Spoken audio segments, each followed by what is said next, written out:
Tell me one thing in your life that is great that came as a result of being comfortable. Most of us aren't defeated in one decisive battle. We are defeated one tiny, seemingly insignificant surrender at a time that chips away at who we should really be. It isn't that you wake up one day, decide, that's it, I'm going to be weak. No. It is a slow, incremental process. It chips away at our will. It chips away at our discipline. Move out of your comfort zone. It's the courage to move into your zone of discomfort where you feel awkward and clumsy and sometimes alone. The comfort zone is one of the greatest enemies of human potential and of your potential. The people that are really successful, they're not looking for comfort. They're looking for excitement. They're looking for potential. Give up this old idea, I just want to be comfortable. Quit lying to yourself. You know you seek more than comfort. So understand that when you're trying to avoid the pain, when you're trying to avoid the struggle, when you're trying to avoid the hard things in life, you are actively choosing to be average. Start putting some pressure on. Put some pressure on yourself. Get out here and get about it. Once you figure out that you're in a race amongst billions of people that live in this world, you're in a race by yourself. You have a purpose, and it's your purpose, not everybody else's purpose. It is your purpose and only your purpose, and it's your race. That means you are persistently bigger than your excuses. You are persistently bigger than feeling lazy. And you are persistently beating the feelings that typically stop you. Stop coming up with excuses. Don't give yourself permission to continue to live a small life. You can't fit a big dream into a small life. Give yourself permission to go for it, to test yourself, to challenge yourself, to live full. When the sun comes up, you've got all the books, you've got all the tapes, you've got all the access. Now it's time to hunt. And what separates you from everybody else is that when it's time to hunt, you're ready to hunt. What I've come to appreciate when you're working on changing your life, changing some bad habit, getting out of addictive situations or relationships, or working to build a dream or making a difference in our society, it's hard. There are going to be all kinds of challenges that we all must face. You cannot live in this world without a challenge. You cannot live in this world without a struggle. Greatness is right on the other side of pain. So what are you running from it for? You say you want to be successful, then push through it. Stop making excuses and go get it. The lack of self-discipline is the major cause of failure, frustration, underachievement, and unhappiness in life. It causes us to make excuses and sell ourselves short. Perhaps the two biggest enemies of success, happiness, and personal fulfillment are first the path of least resistance and second, the expediency factor. The path of least resistance is what causes people to take the easy way in almost every situation. They seek shortcuts to everything. They arrive at work at the last minute and leave at the first opportunity. They look for get-rich, quick schemes and easy money. Over time, they develop the habit of always seeking an easier, faster way to get the things they want, rather than doing what is hard but necessary to achieve real success. The expediency factor, which is an extension of the law of least resistance, is even worse when leading people to failure and underachievement. This principle says people invariably seek the fastest and easiest way to get the things they want, right now, with little or no concern for the long-term consequences of their behavior. In other words, most people do what is expedient, what is fun and easy, rather than what is necessary for success.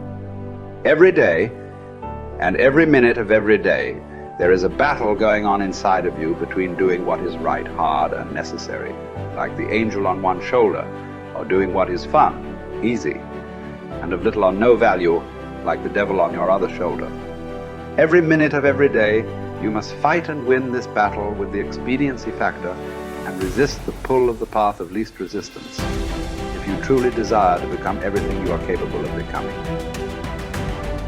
And then when you see people take on more responsibility and decide that they're going to aim up and confront their suffering honestly and forthrightly, that their lives get better and the lives of people around them get better too. And so that's very strange as well, because it also means that the pathway to less suffering is through suffering, right? And that would be hopeful if the world was constituted that way. It's like, well, there's suffering. How do you make it worse? Run away. How do you make it better? Confront it. Yeah, but it's suffering. It's like, yeah, but it's there. There it is. It's right there. It's a precondition for existence or something like that. And it's like you have something important to do as well. And you confront it, and that's the pathway to transcending it. We need to figure out, like, now, today, what is, the best way to live your life? What is there's got to be ways you can be putting forward the most positive energy. I mean, we know objectively what's causing pollution. We know objectively what's causing birth defects, and we're taking in too much chemicals and not enough vitamins. We know objectively all this stuff. We know how to organize our world, and yet we don't do it. We know how to organize our health, and yet very few people do it. We know all these things. The right path to being a happy, healthy person is to do all the shit that we already know you're supposed to do. Take care of your body, take care of your health, take care of your mind, your stress, meditate, be kind to people. We all know that. I mean, you ask anybody, they know how to get by and to be the most evolved version of you that you can be. I mean, it's not like a magical checklist. If you talk to people about it, you said, okay, here you got a person, you want to improve them, what are the things you're going to do to them? Okay, well, if I was a life coach, the first thing I would say is this guy's got to get on a diet that makes him healthy. I don't mean a diet just to lose weight. I mean just healthy foods in your body, many, many vegetables. Start working out your body and get a better sense of how this machine feels when it's moving, it's flowing better, there's less tension in it, your mind feels relaxed and you enjoy every single moment of the day better. Step 1, everybody knows that step, right? What's step 2? Be cool to people. Be nice to as many people as you can. Smile at as many people as you can. Have them smile back at you. Tip well when you go to restaurants. Just do the most you can. Be as nice as you can and just still manage to not have people walk all over you. Just get through this life as nice as you can. The average human is capable of unbelievable improvement. That's the thing that's my superpower. I don't think I'm special. I just realized in looking at the science that humans actually are capable of this incredible amount of change.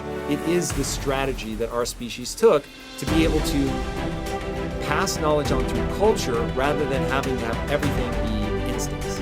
And in having that layer where we can drink in the culture and read books and learn from other people, and even now we're all learning from things that people thought thousands of years ago and wrote down. It's insane. It travels through you, and all of that wisdom stored in culture, so that as your parents are teaching you things, they're actually encapsulating a ton of the wisdom that is endured, whether it's endured from religion or books or whatever.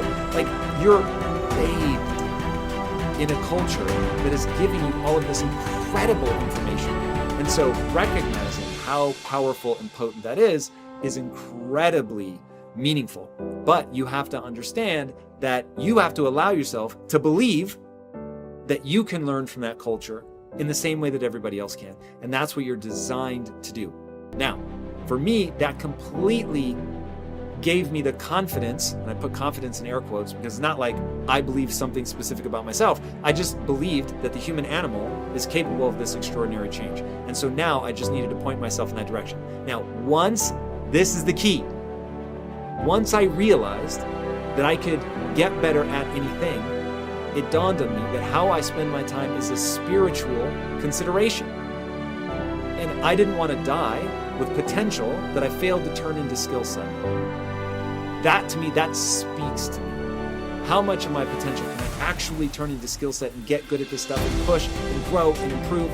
That to me is just this incredibly intoxicating thing. So for me, the discipline, the confidence, all of that comes from recognizing the human animal. Nothing special about me. The human animal is capable of extraordinary change. I'm going to have to put time and energy into doing it, but I'm capable of getting this change.